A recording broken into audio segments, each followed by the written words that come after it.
Hello and welcome to the last show of Lawfully Chaotic for 2022. Thank you for joining. 22, and only Right.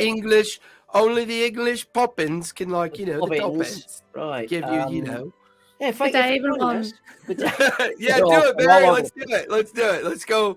Let's go full, like, Everyone do an accent tonight, all right? yeah, we'll go full Northern England, I think. Hello. I've got Good evening, South everyone. London, all right? Bunch of jerks on television. It'll be our version of A Christmas Carol. Yeah, right. Oh, Christmas tree, oh, Christmas Christmas tree. tree. Big part in your campaign. You guys all get a Christmas special tonight. Oh, we're special every night, Barry. You know that. Welcome to our last episode of Lawfully Chaotic for 2022, episode 40. We are taking a break after this. We're going to do some programming planning. We're going to do some graphic updates. I'm going to get Sharon a logo. I got Jason's logo. It's now in the overlay down below. You can see that. So Sharon, yours is next. And we are going to be back on the first Thursday of the new year. And we've decided that will be season 2. So we're gonna start a new season every year. Yeah, I think this show actually started in what year is this? 22? I think this actually started in 2021, but that's okay. I mean, that was the end of 21 was the pilot season worked into season 1. So anyway, Yeah. But thank you for joining us tonight, or thank you for watching on VOD if you're watching after the fact. As with me always are my awesome co-hosts who I could not do this show without: Sharon Smith, Barry Bach, and Jason Baldrick, the storyteller of TTRPG Academy. Hello. Toppins to you, Toppins. Right. Tonight we are going to be talking about the gods of Dungeons and Dragons. All of them. The good ones, the bad ones, the ones that just sit there and do nothing. We shall discuss them all.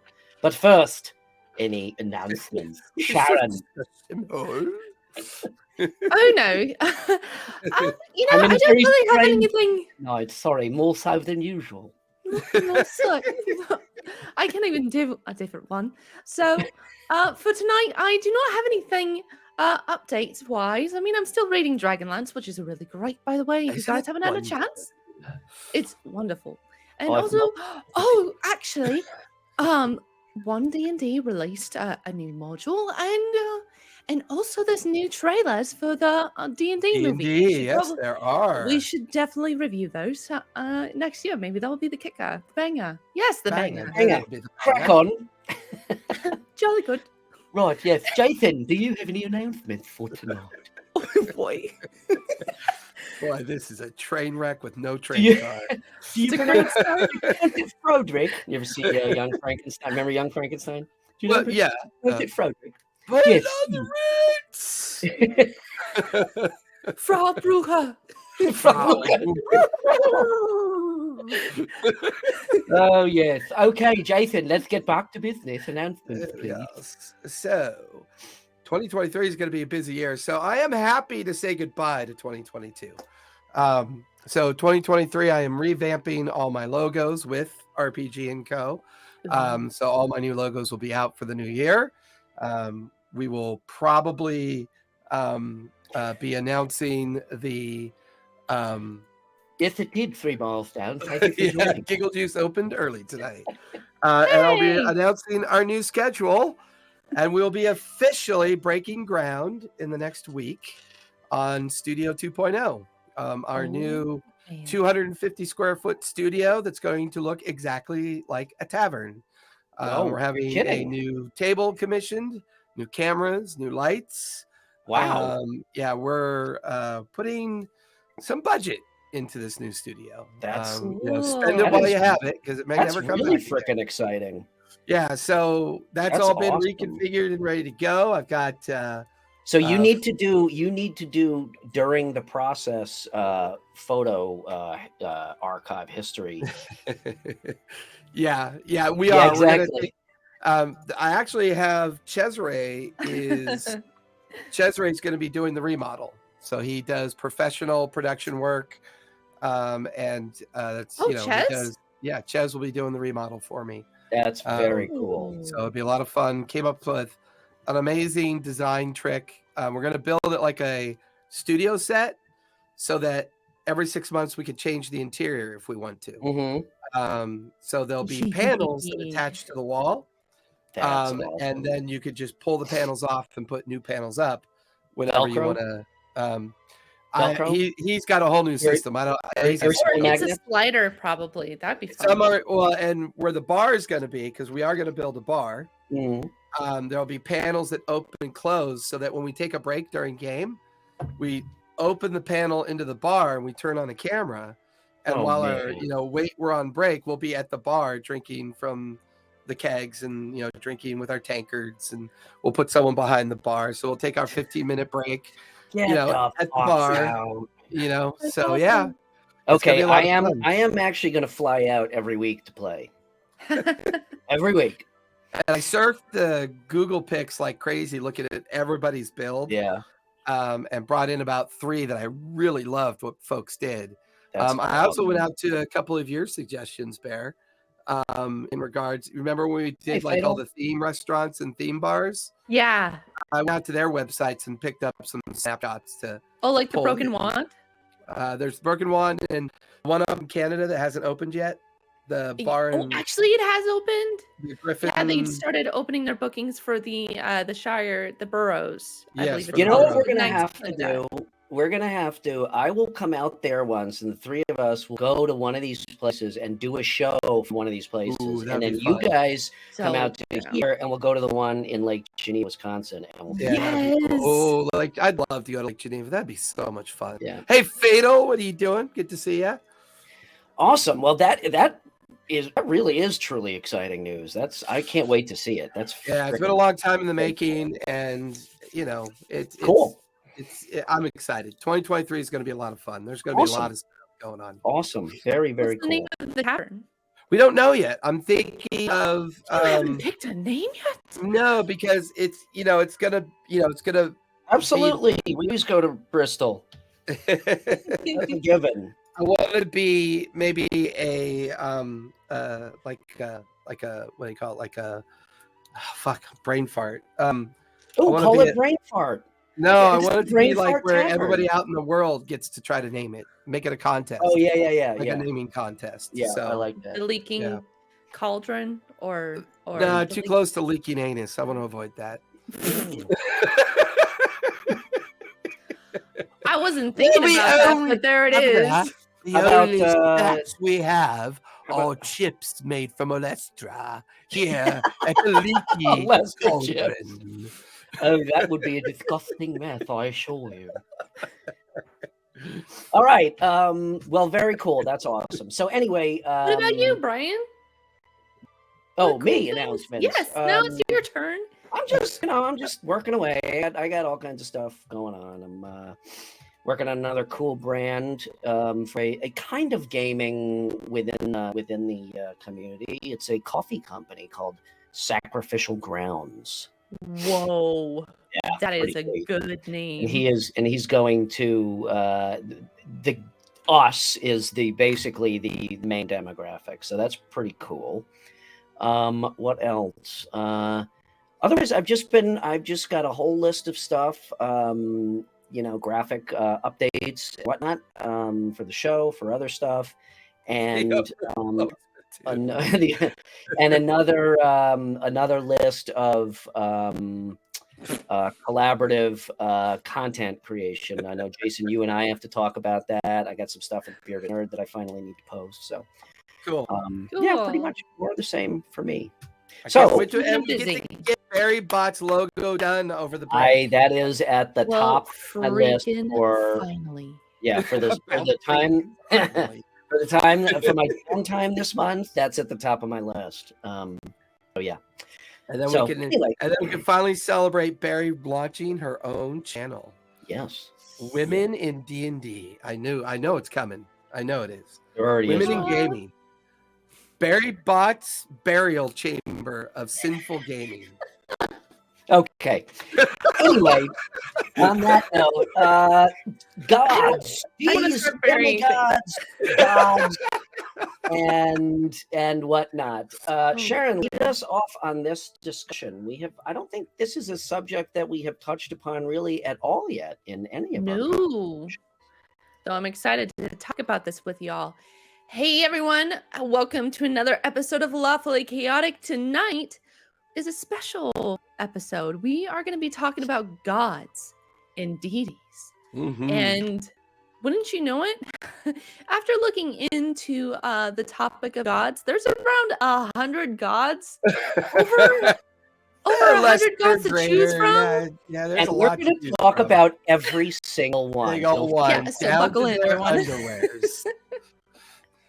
Now we'll focus on. Well, you go ahead. I don't want to.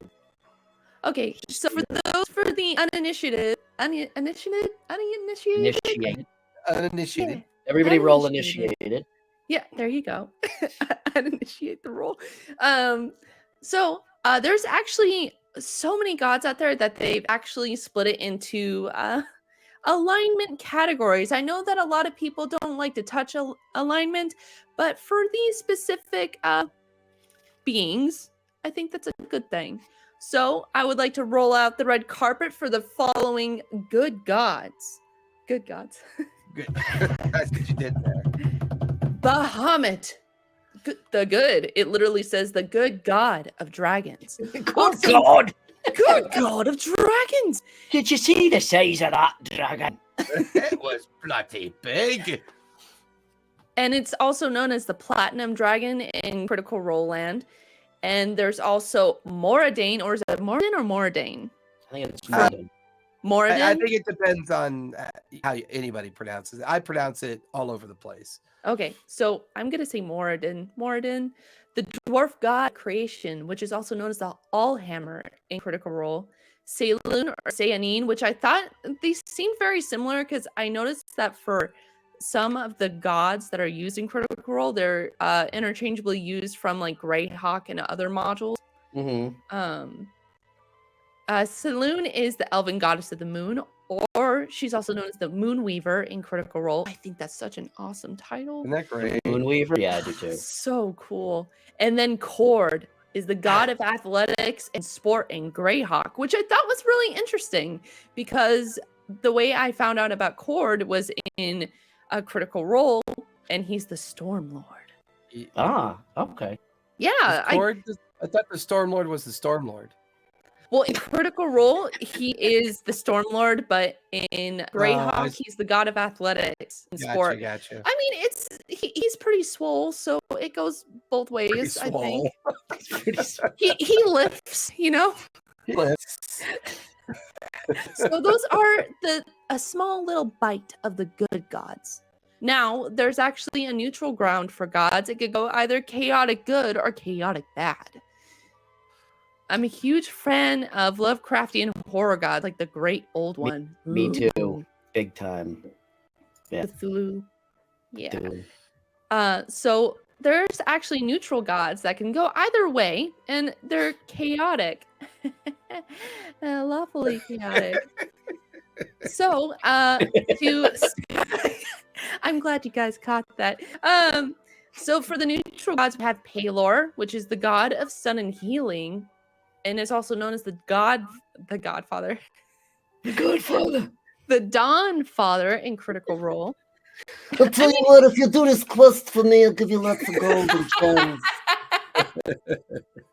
And if you refuse, then I think we're going to have a problem. I know you're a famous dwarf, I understand. Your family is a very dwarven family, with many dwarven children. Now we want the Godfather to be canon. That would be amazing. I'll tell you what, if you do a good job, I'll give you more spells. If not, doing it for me. And who else? My favorite. Ooh, the Raven Queen, the Matron of Death.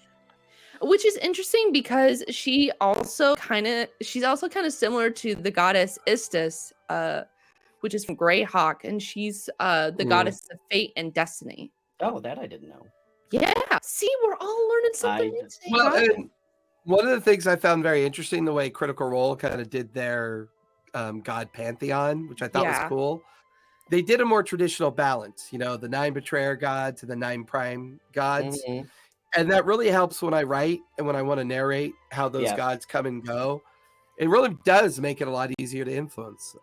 It's one of the things I do like the way they uplifted their version of the pantheon. And to Barry's point, if you go back like all the way, right? If you go back to Greyhawk and then Forgotten Realms, there's actually a lot of wikis that help you with the whole pantheon thing, and they tell you the version of conclusion and, you know, the version of origin. So some guys stop at 3rd edition. Some make it all the way to 5th edition. So there's a spectrum of like a life cycle of how they develop the divine. It's just amazing. So many. Cool. And like, I thought it was interesting looking all these gods up. Like, you can literally just cherry pick which gods you want in your campaign, which I thought was really interesting because I initially thought that like, okay, you're running this module, you have to stick with these gods as a set, like a play set. I kind of feel that, you know, to that point, because I like everything very structured. And over the past, you know, number of recent years, I've tried to break out of that a little bit and be a little more freeform. And I think because, as you guys said, because there are so many gods in the mythos of the game, it's just too difficult to do that. So I think, you know, cherry picking and just saying I'm going to use these and not worrying about it, because really, you know, you think it would make sense. You know, there could be there are gods all throughout history that were worshipped by certain groups who maybe, you know, assimilated with other groups or ceased to exist or whatever. So, you know, I don't think it needs to be as structured as like Greek or Roman pantheons. And also, there was a pretty strong period in 1st and 2nd edition where they brought in a lot of those gods. Yeah, exactly. I agree. Yeah. But I kind of like where it's just, you know, I need a god that fits this mold. You know, pick that one. Okay, finish the list and then I have a comment on alignment. Yes. And last but certainly not least, we have the evil category of gods. First up is Grumsh. Grumpy Grumsh. The orc god. He's the orc god of storms and war. He is also the betrayer god, the ruiner in Critical Role. I like the ruiner. Ooh. Yeah, Mercer is very good at coming up with names. Yeah. I've always envied him that talent of coming up with names. He's sitting in his chair smoking weed with his wife. Well, yeah, oh my God, he's just this like god. This god is like ruining everything. Oh wait! You know what I've started to do? I have an ongoing note in my Apple Notes where it's just names, D&D names, and anytime I think of one, I immediately write it down because I can never remember. You know, when you're at the table and you're like, as good as I am at improv, I suck at improvising names. It's like, oh, you meet a guy in the store, like, oh, who are you? I'm you know, John the Fighter, and it's like, oh, I'm Mike. Oh, that's funny. You're the 5th Mike I've met tonight. Exactly. It's MYKE this time. Exactly. Well, if you see the spelling, it's very fantasy. It's MYKIEEEXE. The X is silent. Mixel click. And we have Vecna, god of evil secrets. He's also. Go ahead. Is Vecna a god? That's exactly what I was going to ask. I don't think Vecna is a god. He's a lesser deity, though, right? Pop the brakes. This is in Greyhawk. Oh, that's He's true. the god of Greyhawk. evil. Yeah. You didn't even let me finish. That's fair. I mean, she's going back when me and you were in our early 20s reading the book. Yeah, come on, guys. You should already. Because we're old farts. Weight balance. Sorry. Okay. He is the betrayer god, known as the Whispered One in Critical Role. There's the betrayer The whispered one. You're welcome. That's awesome too. Yeah, but I wouldn't consider Vecna a god because he was a mortal who ascended to. Well, he's the ascended one. Yeah. He's a lich, though, technically, isn't he? Yes, Yeah. he is. Yeah. He tried to become a god. Yeah. But it's an interesting question. And Well, I then mean, he can't die. Can he? No, he can't. He's already dead. I'm not dead. I'm only mostly Well, dead. I'm only mostly alive. I mean, mostly not alive. All right, and who's last Don't- on our list? Don't take me to the cart. Bring out your dead. And last but certainly not least, the flip side of Bahamut, we have Tiamat, the evil dragon god, also known as the betrayer god, the scaled tyrant. I think that's such a good name in Scale Critical Tyrant, Role. yeah. That is awesome. So after listing all these amazing gods, both good, bad, and These are like the main depending on ones. yes, Yeah, like this I is a said, everyone, small- there's over 100 gods and deities. You didn't list Joe, the god of ice cream. Surprisingly enough, he's chaotic evil. Well, I think there's like a god that's called Blippity Boop or something. I was like, wait, that's a real god? I Hey, have if you to... could have a superhero that uses polka dots, you could have a blippity boop god. That's just the way it is. That's true. So alignment, I'd like to address the alignment issue because you mentioned that a lot of people don't like to get into alignment gods. I personally think that I mean alignment for characters. In For general, gods, I is what think you it's in said. yeah. Okay. I'm Because not I think trying to start a alignment. controversy. No. I think alignment is the best way to characterize gods because Yeah. for very obvious reasons, kind of goes without saying. And I actually feel that alignment is, and I'm guilty of this too, but alignment is supremely underutilized in the game. That's because it's Yeah. dumb and boring.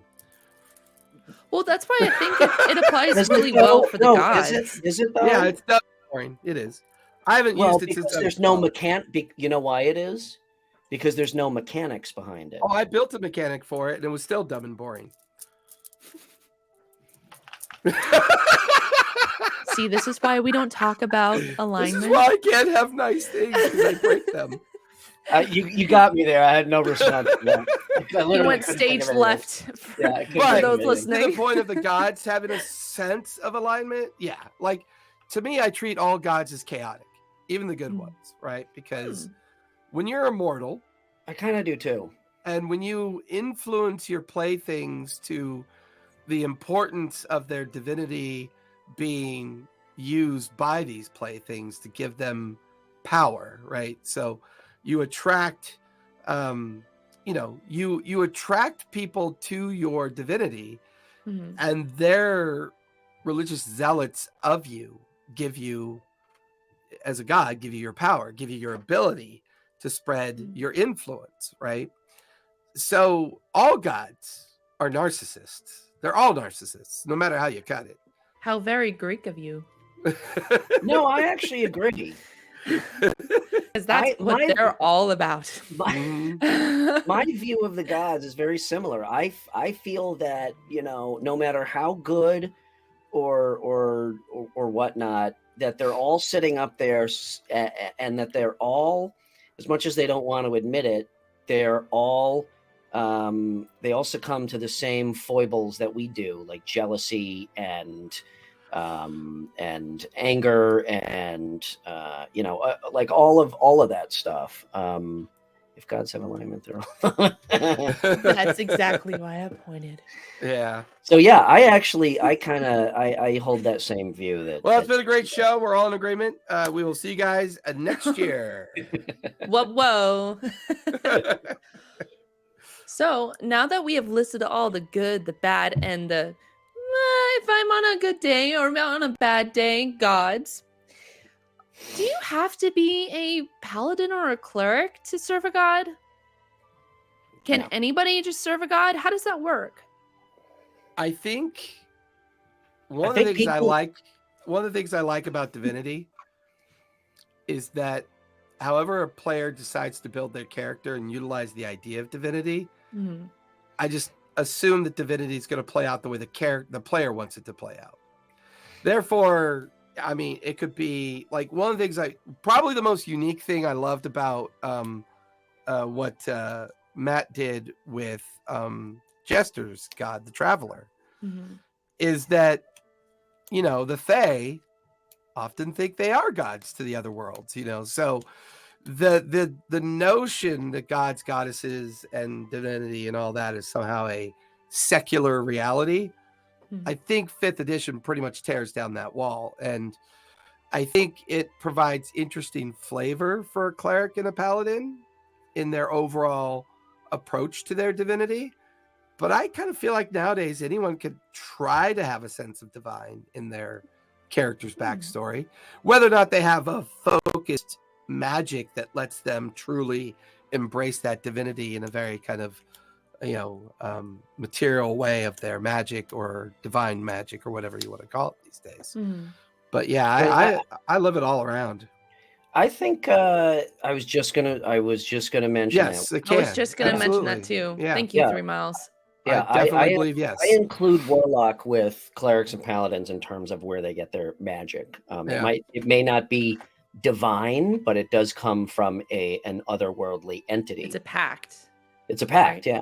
But I think people get caught up on the paladin cleric only because, you know, that's where your magic comes from. But I think that I actually have two campaigns that are addressing this exact detail.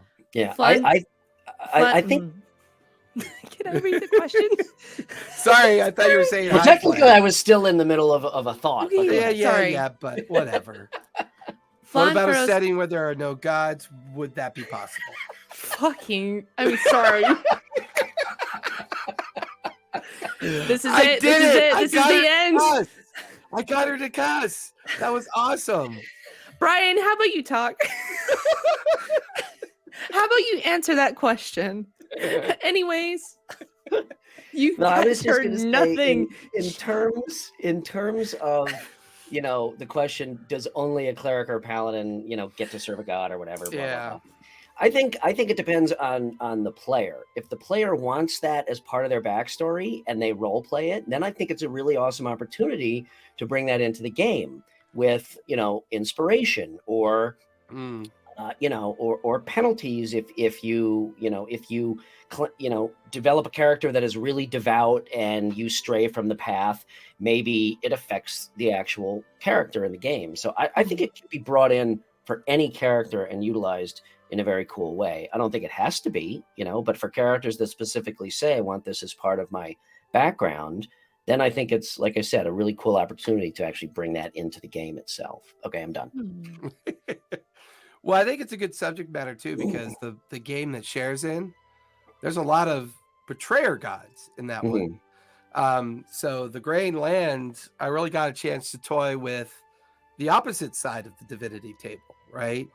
What does it mean to play in a land where the dominant god kind of context are the betrayer gods? Does Mira have a god she worships?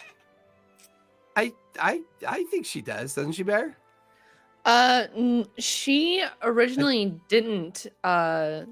She didn't have any god to worship, but then the Wild Mother decided to say hi. And Mira's like, hey, and then that's pretty much it right now. Hello. Well, cool. And I think when we did that whole thing with you planting the tree as an homage to the fallen, when you guys did that whole interaction with closing that gate and I don't know if you've noticed this, Cher, there's been a general absence of the divine gods, like the prime gods. I don't know if you've noticed that, like almost like Fatal's character's god is Gramash. You know, Barry's as Mira has toyed with the idea of dabbling with the Wild Mother, but the group is so transfixed on preventing these 9 betrayer gods from concluding the calamity that it becomes it becomes kind of center that the betrayer gods are the more common theme for that game right now. Yes, and Flanfro says D&D with no. That wasn't me D&D? that time. Both hands, right? Sorry. D&D with no gods would be something I'd be interested in. So when playing D&D, do you have to have gods involved?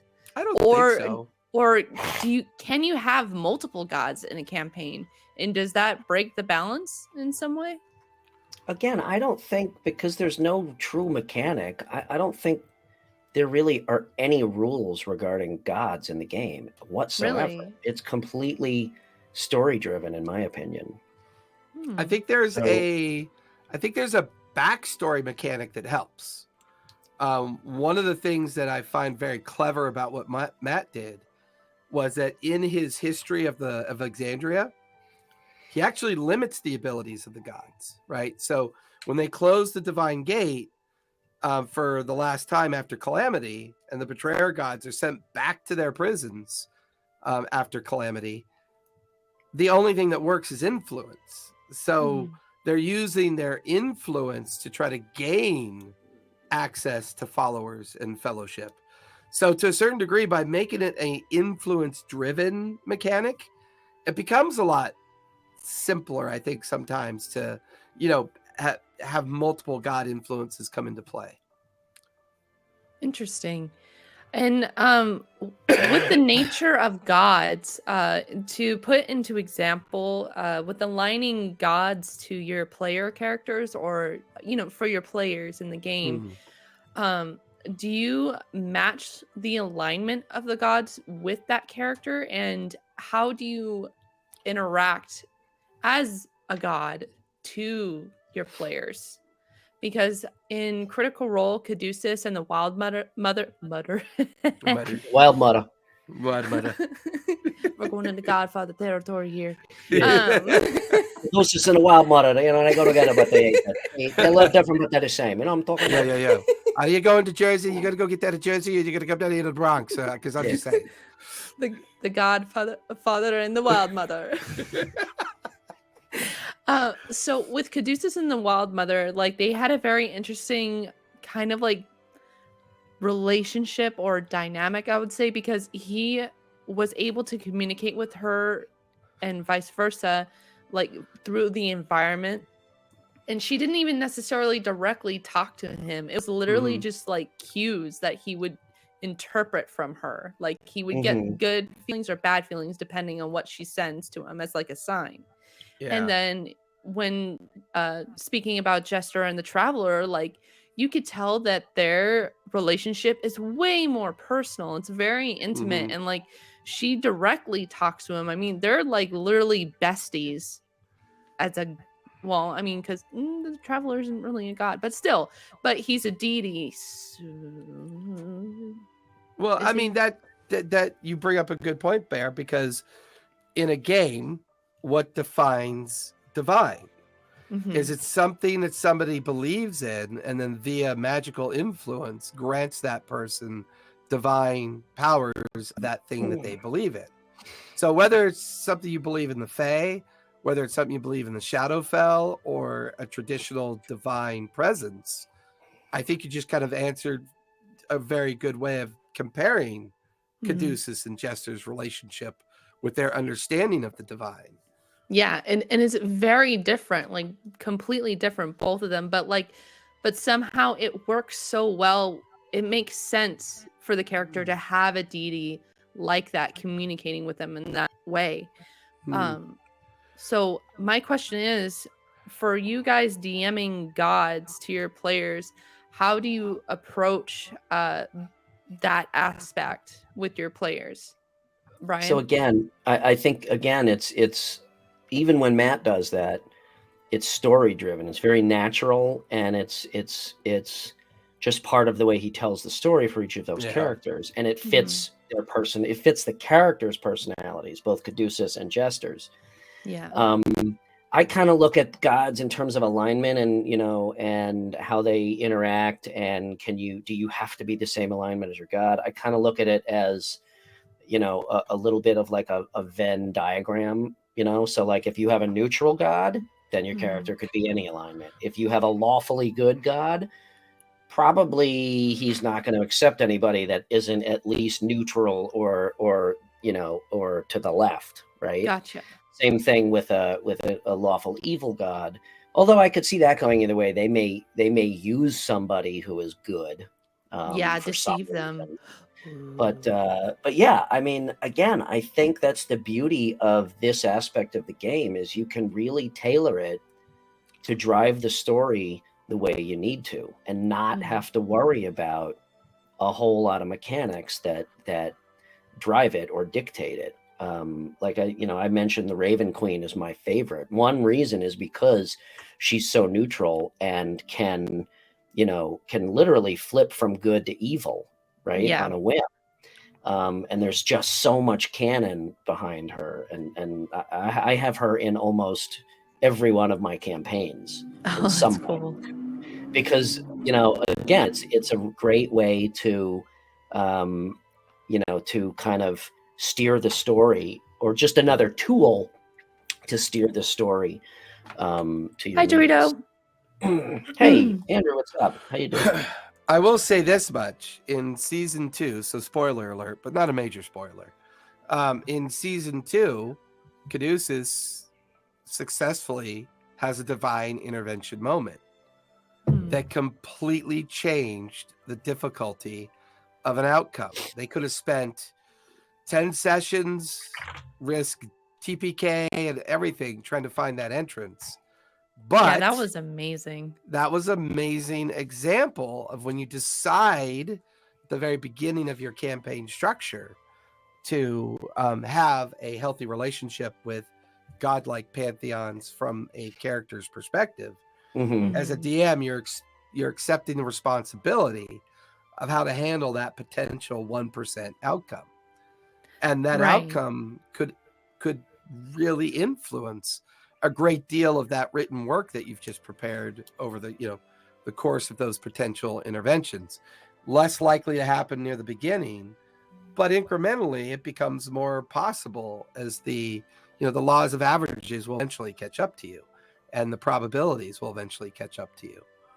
Let me ask you this. And it's funny we're talking about this, because in my campaign that I'm going to start, very quickly, very soon after the first of the year, I want you guys in. This actually plays a big part in that story, gods and deities. Ooh. Do you guys do you consider back to Vecna, right? Is he really a god? If somebody can't die, what separates them from gods? Yada yada yada. Do you consider like devils and demons to be gods?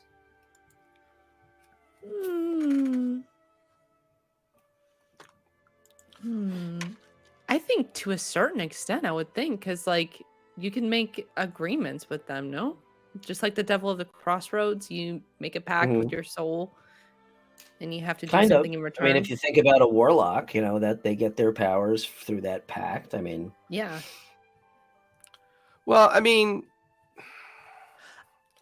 my gods are so shady.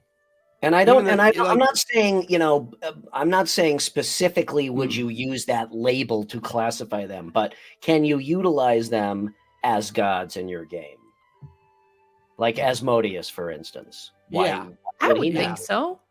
I like, for example, one of my favorite things to do is to multi-layer, like put in multiple angles of why someone's a big bad, right? Yes. So if you could imagine an ancient red dragon that's gone mad and inadvertently thought Asmodeus was, the dragon god, right? Mhm. Tiamat. It offers up a storyline that's really interesting, because what is Asmodeus looking for? Why is this ancient red dragon convinced that Asmodeus is Tiamat? And how can that be a setting for your players coming into a situation like that? What does it do? Mhm. Does it automatically mean a cleric somehow has extraordinary abilities because they're facing divine, whether they be, good or bad divine? Divinity's divinity. You don't really need to label it. It's divine power. Yeah, I'll get to that Ooh. in a minute because I think that's a really good point. Yeah. When you make the decision to accept a player's understanding of what they think divinity means, as creative as it allows you to be, it also requires the highest degree of adaptive skill to respond to a player's mood changing. Because I have seen a lot of players fall out of love with their character because they overdid it with the divine. Suddenly they felt like divinity was playing their character and not themselves. That's interesting that you say that, because if you recall back in campaign 2 for Critical Role, Ford had a pact with Uk'otoa, and that later kind of soured for the character himself, and Caduceus was the one who offered the olive branch for the Wild Mother, which I thought was interesting because I didn't really think that like you could switch deities like that, and especially because Uk'otoa was like a very kind of like evil apparent god. Or is Uk'otoa a god? I don't. You know what? We're gonna work on that later. I'm sure that he is. Well, that's a good lead into 3 Miles' question. Yeah. At what point is it more? What is the definition of God in the game? Well, and like for example, if you're like another really good example of how Matt handled an interloping creature into the prime material plane, right? The creature that hung out at the base of a volcano was being treated like a god. Yeah. But it clearly wasn't a god, right?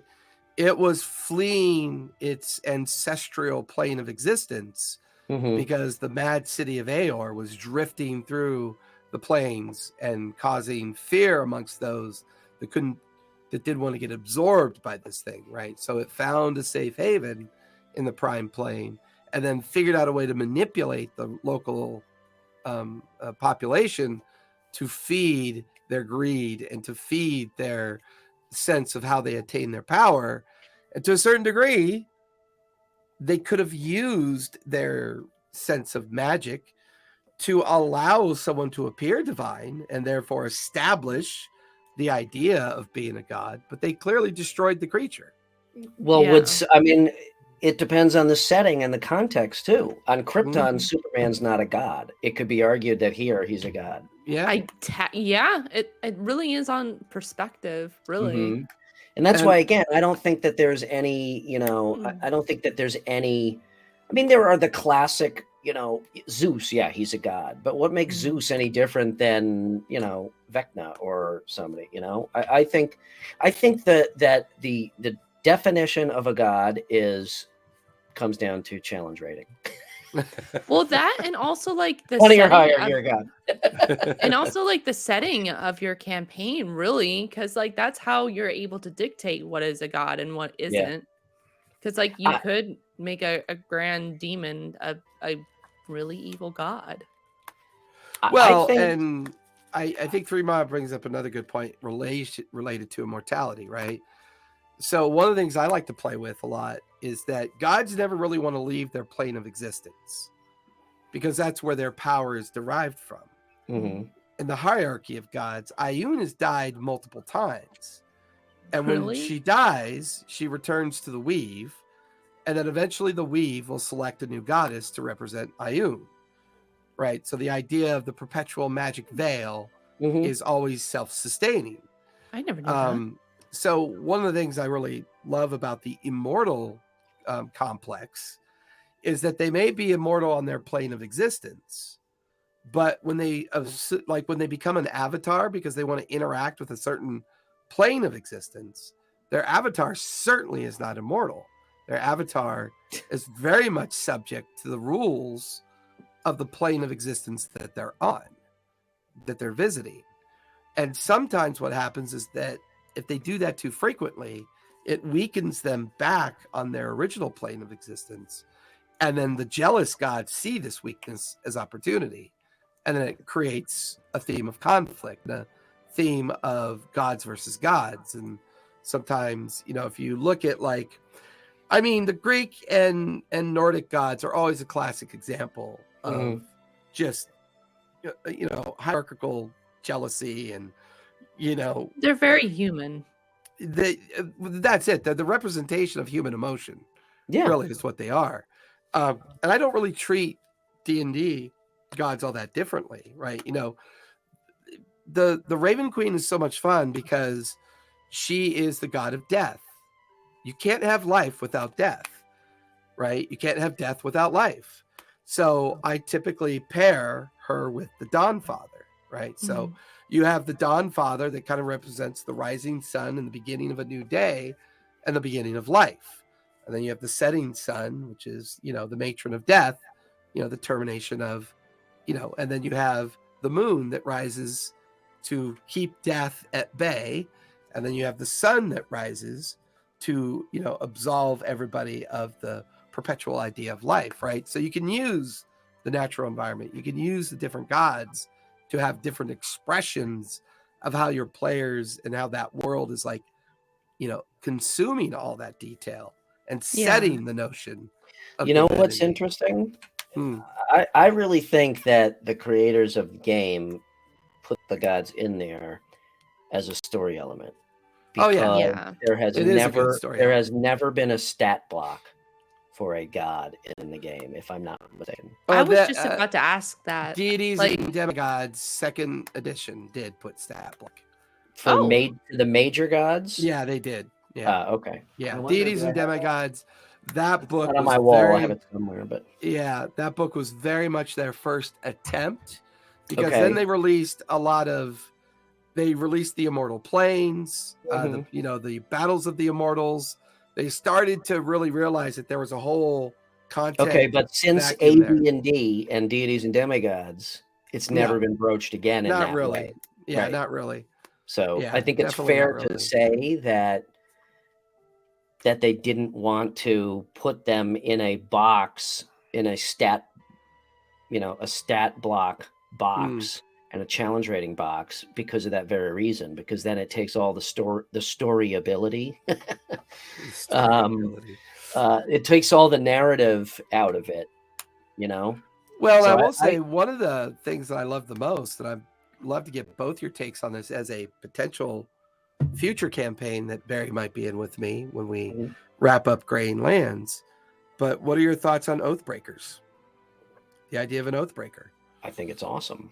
I think, again, it's an opportunity for a super, super rich backstory and personal journey that can either be the impetus for an entire campaign or, a parallel storyline for one character. I think it is a fantastic tool to use. Would you play an Oathbreaker, Cher, as a character?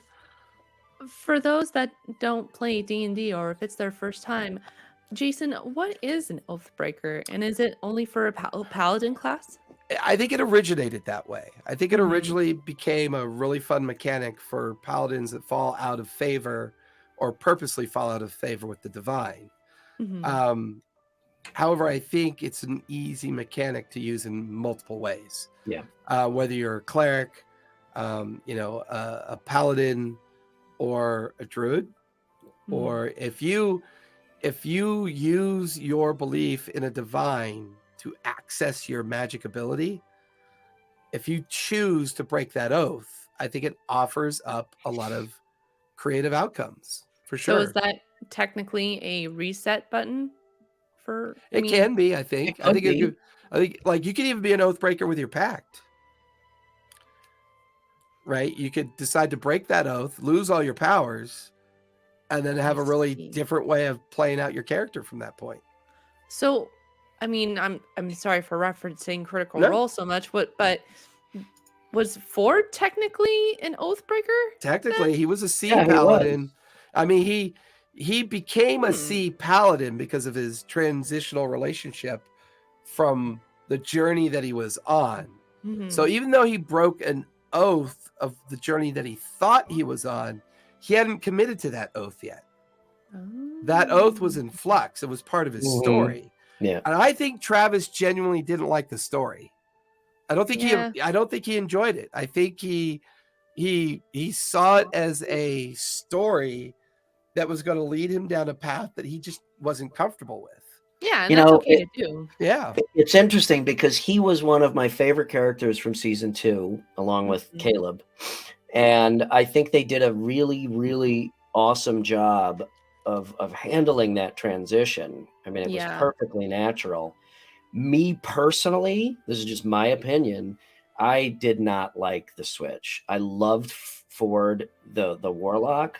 I did not like him after the transition at all. To me, all of the intrigue, all of the conflict just went right out the window. I'm glad he did it to maintain interest in his character, and I don't fault him for that. But just for me as a watcher, I thought it ruined the character personally. I wanted to see that story play out. Yeah, and I think that's why they're releasing the Ukatoa Chronicles out on the YouTube channel. Yeah.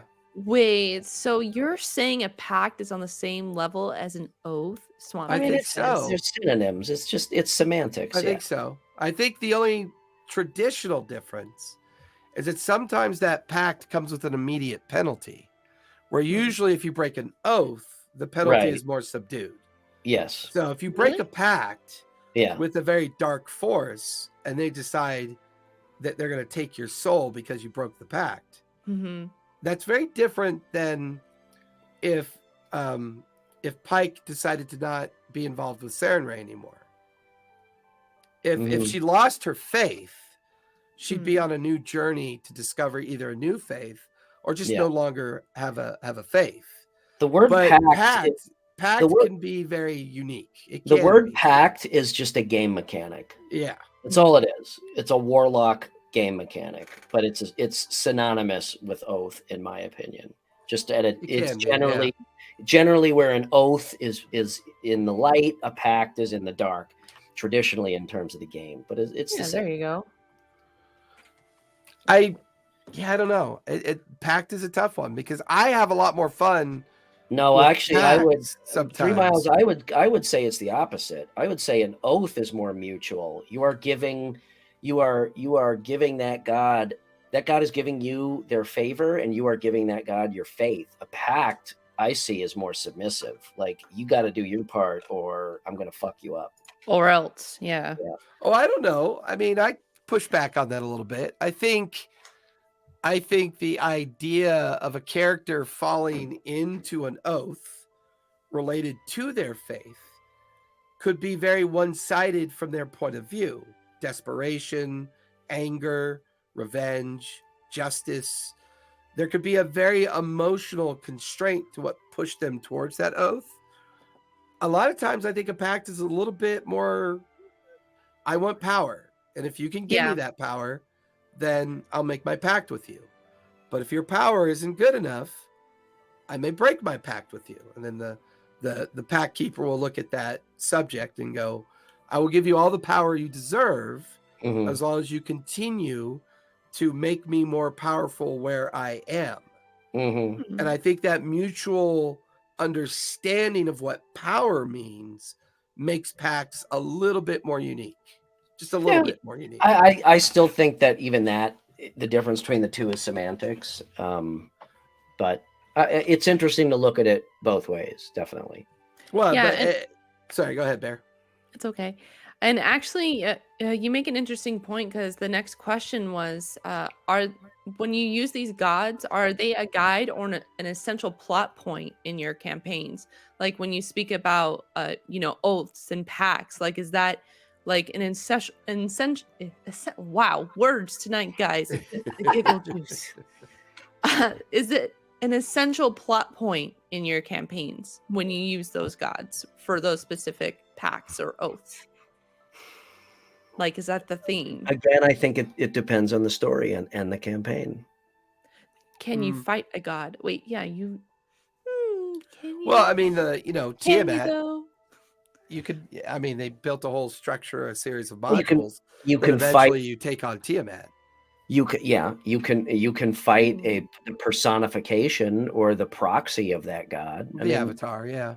Yeah. Again, I don't know. I see gods as just a very open-ended aspect of the game that is extremely open to interpretation, and Yes. I don't think they fall under any specific rules. They're or- malleable. yeah, I mean, Yeah. from a campaign mechanic, they make for interesting cults. Mhm. They make for interesting ways of creating subtext and kind of creating passive tones of influence throughout different kingdoms. You know, I was just gonna say it can dictate the feel of a city or a kingdom. You know, how they react to those who don't subscribe to their beliefs. I mean, it's just well, in the Dwindle Empire, you know, based on the accounts of Manfred and the dealing of the holy cults and the unholy cults, it led the Dwindles to believe that only certain gods should be sanctioned, mhm, right? And then in Vasselheim, you mhm. have, you know, a theocracy, you know, of Othanzia. Othanzia is basically a theocracy. And I think you could create really fun campaigns around the idea of their influence and the idea of their interpretation, and do something really fun, like when a champion of the moon goddess comes down to punish everybody for trivializing gods. Mhm. That was Matt Mercer's message to the party. If you think it's funny running around making fun of gods, here's a little reminder about how fucking powerful they are. Mhm. Yeah. You know, and it was only Jester's love and absolute Laura Bailey killer high persuasion rolls that saved the Traveler. Matt was ready to kill the Traveler. Mhm. He would have killed the Traveler that night. Yeah. The Moonweaver. Thanks, Swamp Thing. Yeah. Yeah. The Moonweaver sent her champion. I love that scene That was, too. to me, that was the most ingenious way to remind a group of adventurers your actions have consequences either way. Yeah. Yeah. The open world theme is super healthy when it comes to divinity. Super Yeah. healthy. Yep. I agree. And I Yeah, also the like god- the fact that there are no stat blocks anymore, because you Mhm. can basically, you know, you're a god, so you know, dice rolls be damned. If you want to punish somebody, you know, you're punished. Yeah. They will smite you down. You are smoten. You're smoking on a giant pile of smoke. Well, that just about wraps up our gods and all things chaotic, evil, and lawfully chaotic. That's a really bad transition, but you I guys see what go you with did it, there. okay? It was pretty cool. Yeah, It was it's pretty okay. cool. Yeah, was it's good. good. Flawless. And we're saying goodbye to 2022, everybody.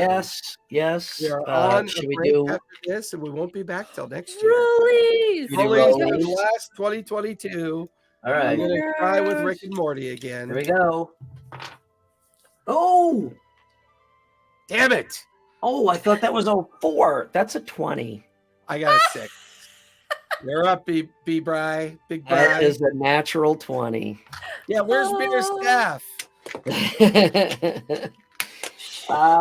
So Hey, that was from the crowd. That wasn't from me. as Jason said, thank you all for. Oh, that's right. I'm That's right. working on it. I wasn't It's a following. work in progress. Okay, But we're thank you. So I'm making a promise to the entire gaming community that Sharon will have mirror staff done for our next show in 2023. For our season Mhm. premiere. As you guys said, we say goodbye to 2022. Everybody have a safe and happy and healthy and game-filled holiday season. Merry Absolutely. Christmas, Happy Hanukkah, Happy New Year, and all of the other holidays that everyone celebrates this month. And yeah, that's. I'm a little sad for some reason. What the fuck is with that? Bye, Glenn. And Merry Christmas, everyone. Sharon, where can we find you now and always? Hello, everyone. I always like to stretch my arms out. It's just such a good episode. That's the druid in you. Yeah. Thank you, everybody, for joining us for another final episode. Not another episode. That is the final episode of Lawfully Chaotic. You can find me here over on Instagram at BarryBot, and you could also catch me on Saturdays on the Twitch and YouTube channels at the Graying Lands campaign, helmed by the storyteller here, Jason. I play as a druid Kalistar named Mayra. Catch And me what there. level are you now, Mira? 20. Whoa! No. You're a god! See, What it all level comes are you now? full circle. 15. 15, yeah. Yeah. So please join us on Saturday, 4 p.m. to 7 p.m. Pacific time. Jason, where can we find you? You can always find me over at my Twitch channel, where all my social links are at TTRPG Academy over on the Twitter space, as long as Elon can keep the lights on and things don't go completely Elon can keep the lights on. defunct. But yeah, you can find us. We have a very healthy Discord. You can pop into our Discord, hang out with us, and play and learn and teach and have a lot of fun playing games, because that's what we do. Where can we find you, Brad?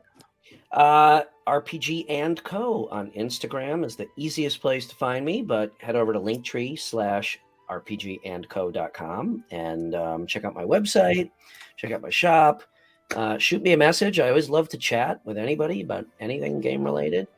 Otherwise, once again, happy holidays, happy new year. We will see you in January. See you next year. Season 1. Season 2, episode 1. Until then, be kind, play games, and happy new year. Bye, everyone. Happy holidays.